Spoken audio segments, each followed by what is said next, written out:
Ukraine युद्ध की शुरुआत से अमेरिका को टेंशन दिए बैठे तुर्की ने एक बार फिर उसे धमकी दे डाली। तुर्की ने कहा कि अगर अमेरिका ने अपना चौथी पीढ़ी का F-16 फाइटर जेट उसे नहीं बेचा तो वो रूस से सुखोई 35 लड़ाकू विमान खरीद लेगा। मतलब नेटो का सदस्य होने के बावजूद तुर्की उसके दुश्मन रूस से ही विमान की डील कर लेगा। ऐसे में कल को अगर नेटो और रूस के बीच जंग छिड़ी तो तुर्की का रूस से खरीदा विमान नेटो और अमेरिका के लिए गले की फांस बन सकता है। तुर्की ने पिछले साल अक्टूबर में अमेरिका से 40 F-16 फाइटर जेट खरीदने की इच्छा जाहिर की थी, लेकिन अमेरिका से तुर्की की लाख मिन्नतों के बावजूद F-16 पर बात कुछ बन नहीं पा रही। इसलिए तुर्की के डिफेंस इंडस्ट्रीज डायरेक्टरेट के प्रमुख ने भी कह दिया कि तुर्की अमेरिका के F-16 के भरोसे नहीं बैठा है।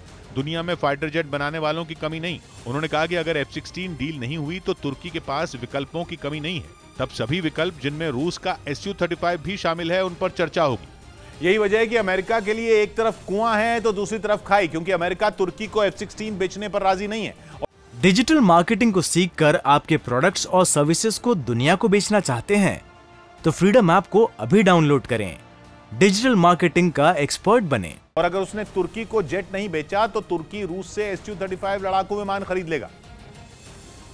और अगर ऐसा हुआ तो अमेरिका के लिए बहुत बड़ी परेशानी खड़ी हो जाएगी, क्योंकि भले ही अमेरिका के चौथी पीढ़ी के F-16 का दम पूरी दुनिया भरती हो, लेकिन रूस का Su-35 भी लंबी रेस का घोड़ा है। सुपरसोनिक Su-35 जेट को रूस का सबसे आधुनिक लड़ाकू विमान माना जाता है, जो कि एक मल्टी रोल अटैक जेट है और 8000 किलो के हथियार ले जा सकता है, वो भी अलग अलग तरह के, जैसे रॉकेट, हवा से हवा में मार करने वाली मिसाइलें और हवा से जमीन पर निशाना लगाने वाली मिसाइलें भी। Su-35 हवा में मौजूद टारगेट, समंदर में मौजूद दुश्मन के ठिकानों और जमीन पर तैनात निशानों को भी ढेर कर सकता है।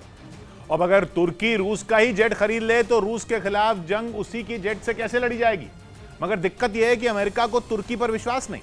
तुर्की के ट्रैक रिकॉर्ड को देखते हुए अमेरिकी संसद में माहौल उसके खिलाफ है, क्योंकि तुर्की रूस से S-400 मिसाइल डिफेंस सिस्टम खरीद चुका है, जिसकी वजह से अमेरिका उस पर प्रतिबंध भी लगा चुका है और अपने F-35 फाइटर जेट प्रोग्राम से तुर्की को निकाल भी चुका है। इतना ही नहीं, जुलाई में अमेरिकी संसद के निचले सदन ने एक बिल को भी मंजूरी दे दी थी, जिसने तुर्की के F-16 पाने की राह में और रोड़े अटका दिए थे। इस बिल के तहत अब F-16 तुर्की को तभी बेचा जा सकता है जब जो बाइडेन प्रशासन ये कहे कि ऐसा करना अमेरिका की राष्ट्रीय सुरक्षा के लिए जरूरी है। यही वजह है कि तुर्की को F-16 की बिक्री पर संकट के बादल मंडरा रहे हैं। तुर्की के राष्ट्रपति पिछले हफ्ते जब UN की जनरल असेंबली में हिस्सा लेने के लिए न्यूयॉर्क गए थे तो उन्होंने इसी सिलसिले में अमेरिका के 2 सांसदों से बातचीत भी की थी।